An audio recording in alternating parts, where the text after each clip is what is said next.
S, let's look into Siddaramaiah plus points. ರಾಜ್ಯದ ಅತ್ಯಂತ ಜನಪ್ರಿಯ ನಾಯಕರಾಗಿದ್ದಾರೆ, ಮಾಸ್ ಲೀಡರ್ ಅನ್ನೋ ಹೆಸರನ್ನ ಪಡೆದುಕೊಂಡಿದ್ದಾರೆ. ಅಹಿಂದ ಸಮಾಜದ ಫುಲ್ ಸಪೋರ್ಟ್ ಇವರಿಗಿದೆ. ರಾಜ್ಯದ ಉದ್ದಗಲಕ್ಕೂ ಇರುವಂಥ ವರ್ಚಸ್ಸು ಇವರಿಗೆ ಪ್ಲಸ್ ಆಗುತ್ತೆ. ದೊಡ್ಡ ಪ್ರಮಾಣದಲ್ಲಿ ಶಾಸಕರ ಬೆಂಬಲವನ್ನು ಕೂಡ ಇವರು ಹೊಂದಿರೋದು ಸಿದ್ದರಾಮಯ್ಯ ಅವರಿಗೆ ಪ್ರಮುಖ ಪಾಸಿಟಿವ್ ಪಾಯಿಂಟ್. ರಾಹುಲ್ ಗಾಂಧಿ ಅವರ ಕೃಪಾಶೀರ್ವಾದ ಇದೆ ಅನ್ನೋದು ಈಗಾಗಲೇ ಸಾಬೀತಾಗಿದೆ. NDAಗೆ ರಾಷ್ಟ್ರ ಮಟ್ಟದಲ್ಲಿ ಟಕ್ಕರ್ ಕೊಡೋ ಸಾಮರ್ಥ್ಯ ಏನಾದರೂ ಇದ್ದರೆ ಅದು ಸಿದ್ದರಾಮಯ್ಯನವರಿಗೆ ಅನ್ನುವ ಮಾತಿದೆ. ಜಾತ್ಯತೀತ ನಿಲುವು, ಸೈದ್ಧಾಂತಿಕ ಹೋರಾಟ ಇವ್ರ ಬೆನ್ನಿಗಿದೆ. ಅಹಿಂದ ಸಮಾಜದ ಸಂಪೂರ್ಣ ಸಹಕಾರ ಇವ್ರಿಗಿರೋದು ಇಲ್ಲಿ ಸದ್ಯಕ್ಕೆ ಸೇಫ್ ರಾಮಯ್ಯ. ಓಕೆ, ಹಾಗಾದ್ರೆ ಯಾವ ಆಧಾರದ ಮೇಲೆ ಮಾತು ಕೊಟ್ಟಿರ್ಬೋದು? ಓಕೆ, ಸಿದ್ದು ನೆಗೆಟಿವ್ ನೋಡೋಣ. ವಯಸ್ಸು 78, ಆಗಾಗ ಆರೋಗ್ಯ ಕೈ ಕೊಡ್ತಾ ಇರುತ್ತೆ, ವಯೋಸಹಜ ವಿಚಾರಗಳು. ತಮ್ಮದೇ ಗುಂಪಿನಲ್ಲಿ ಸಿದ್ದು ಅನ್ನುವ ಆರೋಪ ಇರುತ್ತೆ. ಬರೀ ಒಂದು ವರ್ಗಕ್ಕೆ ಮಾತ್ರ ಸೀಮಿತ ಅನ್ನುವ ಆರೋಪವನ್ನು ಕೂಡ ಇವರು ಎದುರಿಸ್ತಾ ಇದ್ದಾರೆ. ಟೀಕೆ ಆಗ್ತಾ ಇದೆ.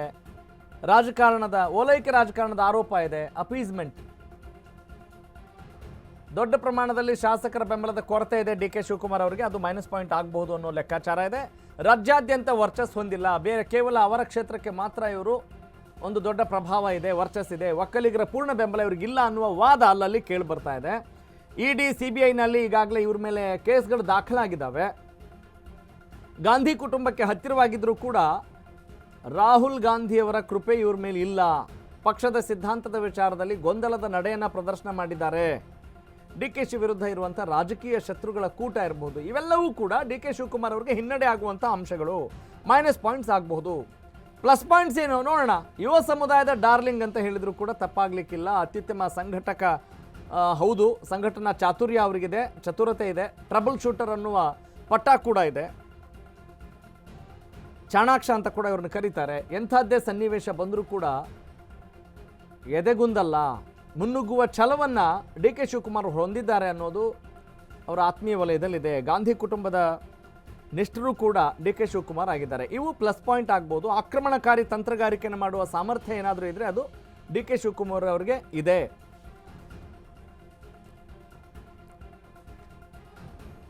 DK ಶಿವಕುಮಾರ್ ಅವರಿಗೆ ಇದು ಪ್ಲಸ್ ಪಾಯಿಂಟ್ಸ್ ಆಗ್ಬೋದು. DK ಶಿವಕುಮಾರ್ ಅಂತ ಹೇಳಿದೆ ಈಗ KPCC ಅಧ್ಯಕ್ಷರು, ಹೌದಾ?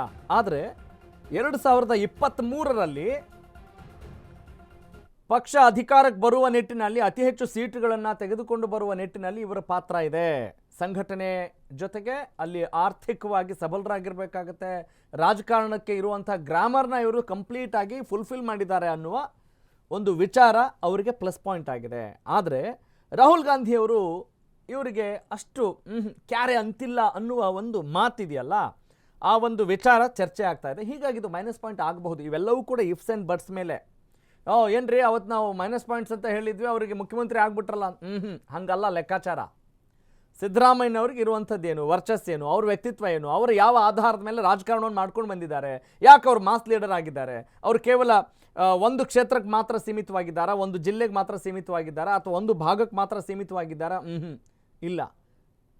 ಅದು ಅವರ ಪ್ಲಸ್ ಪಾಯಿಂಟ್ಗಳಲ್ಲಿ ಪ್ರಮುಖವಾದಂಥ ವಿಚಾರ. ಇನ್ನು ಅಹಿಂದ ವರ್ಗ ಅಂತ ನೋಡಿದಾಗ, ಅಲ್ಪಸಂಖ್ಯಾತರು, ಹಿಂದುಳಿದವರು, ದಲಿತರು ಅಂತ ಬಂದಾಗ ಆ ವರ್ಗದ, ಆ ಸಮುದಾಯದ ಬೆಂಬಲ ಸಿದ್ದರಾಮಯ್ಯನವರು ಗಳಿಸ್ಕೊಂಡಿದ್ದಾರೆ. ಮತ್ತು ಈಗ 2ನೇ ಬಾರಿ ಮುಖ್ಯಮಂತ್ರಿಯಾಗಿ ಅವರು ದೊಡ್ಡ ಹೆಸರನ್ನು ಮಾಡಿದ್ದಾರೆ. ಆದರೆ ಈಗ ಮುಖ್ಯಮಂತ್ರಿ ಆಗಬೇಕು ಅನ್ನುವ ಆಕಾಂಕ್ಷೆ ಹೊಂದಿರುವಂಥ DK ಶಿವಕುಮಾರ್ ಅವರು ಮುಖ್ಯಮಂತ್ರಿ ಆಗಿಲ್ಲ ಈ ಮುಂಚೆ ಅಲ್ವಾ? ಆದರೆ ಅವ್ರದ್ದೇ ಆದಂಥ ವರ್ಚಸ್ ಅವರಿಗೂ ಕೂಡ ಇದೆ. Every person is unique.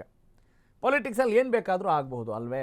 ಈಗ ನೀವು ಭಾರತೀಯ ಜನತಾ ಪಕ್ಷದ ವಿಚಾರ ತೆಗೆದುಕೊಂಡ್ರೆ ಅವ್ರೇನು ಹೇಳ್ತಾರೆ ನೋಡ್ರಿ, ನಾವು ಜನಸಾಮಾನ್ಯರಿಗೆ ಗೊತ್ತಿಲ್ಲದೆ ಇರುವಂಥ ಸಾಮಾನ್ಯ ಕಾರ್ಯಕರ್ತನನ್ನು ತಂದು ನಾವು ಗೆಲ್ಲಿಸ್ಕೊಂಡು ಬರ್ತೀವಿ, ಅಂಥ ಒಂದು ದೊಡ್ಡ ಶಕ್ತಿ ಸಂಘಟನೆ ನಮ್ಮದು, ಕೇಡರ್ ಬೇಸ್ಡ್ ಪಾರ್ಟಿ ನಮ್ಮದು ಅಂತ ಹೇಳಿಕೊಳ್ಳೋಕೆ ಅವರು ಯಾವಾಗಲೂ ತುದಿಗಾಲಲ್ಲಿ ಇರ್ತಾರೆ ಮತ್ತು ಅದನ್ನು ಅವರು ಪ್ರತಿಪಾದಿಸ್ಕೊಂಡು ಬಂದಿದ್ದಾರೆ. ಆದರೆ ಕಾಂಗ್ರೆಸ್ನಲ್ಲಿ ಹಂಗಿದೆಯಾ ವಾತಾವರಣ? ಇಲ್ಲ. ಅದಕ್ಕೋಸ್ಕರ ಈ ವ್ಯಕ್ತಿಯ ಪ್ಲಸ್ಸು ಮೈನಸ್ಸು ಇಲ್ಲಿ ಕೌಂಟ್ ಆಗ್ತಾ ಇದೆ. ಮತ್ತು ಹೈಕಮಾಂಡ್ ಯಾವ ರೀತಿ ನಿರ್ಧಾರ ತೆಗೆದುಕೊಳ್ಳುತ್ತೆ ಅದು ಕೂಡ ಬಹಳ ಇಂಪಾರ್ಟೆಂಟ್ ಆಗುತ್ತೆ. ಶಾಸಕರ ಬೆಂಬಲ ನಿಜ ಇಂಪಾರ್ಟೆಂಟು, ಆದರೆ ಅದಕ್ಕಿಂತ ಹೆಚ್ಚಿನ ಕೃಪೆ ಯಾರದ್ದು? ಹೈಕಮಾಂಡ್ನಿದ್ದಿರಬೇಕಾಗತ್ತೆ. ಸಾಮಾನ್ಯವಾಗಿ ನಾನು ಇದನ್ನು ಹೇಳ್ತಾ ಇರ್ತೀನಿ, ಈ GPay ಫೋನ್ಪೇಗಿಂತ ಕೃಪೆ ತುಂಬ ಇಂಪಾರ್ಟೆಂಟು ಅಂತ ಅಲ್ವಾ?